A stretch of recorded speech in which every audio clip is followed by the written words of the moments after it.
जोबोर गोजोननाय मोनदों ओमफ्राय सानजारि नोगोराव फैयैया बिराद गोबाव जाबायमोन जिहेतु आरो जोंहा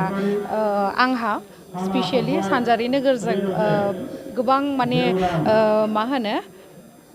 सोमोन्दो दङ जिहेतु बेवहाय उन्दैनिफ्रायनो फैनाय जिहेतु सर' दंखायो गोबाव जाबायमोन फैयैया खामानि सोलिगासिनो जिहेतु शुटिं सोलिगासिनो निउ इयारनि बेनि थाखायनो आरो लोगोसे नैबेयावहाय दिनै फैनो थाखाय खाबु मोननायनि थाखाय आं गावखौनो जोबोद गोजोननाय मोनदों आरो लोगोसे रायजो राजाफोरखौ जेसेबां हायो एन्टारटेन खालामनो नाजानोसै आं दासिमहालागै एसेबां साक्सेसफुल नङा आंबो स्ट्रागोलसो खालामगासिनो नाथाय आं जेसेबांखिनियाव सफैदों स' बेखिनियावहाय आं बेखौनो बुंनो सानो जे गोबां जोंहा दा बर'नि इउटुबारफोर ओंखारगासिनो गोदान स' डिमटिभेट जानाङा मालाबा भिउस डाउन फैयो होननानै गोबाङानो डिमटिभेट जानानै खामानिखौ गारो नाथाय गासैबो खामानियावनो हार्डवर्कखौ नांखागौ डेडिकेसन नांगौ स' बेखायनो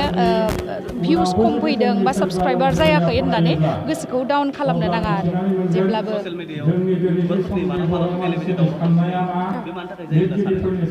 मानि थाखाय जायो आंथ' बेखौ बारा बिदि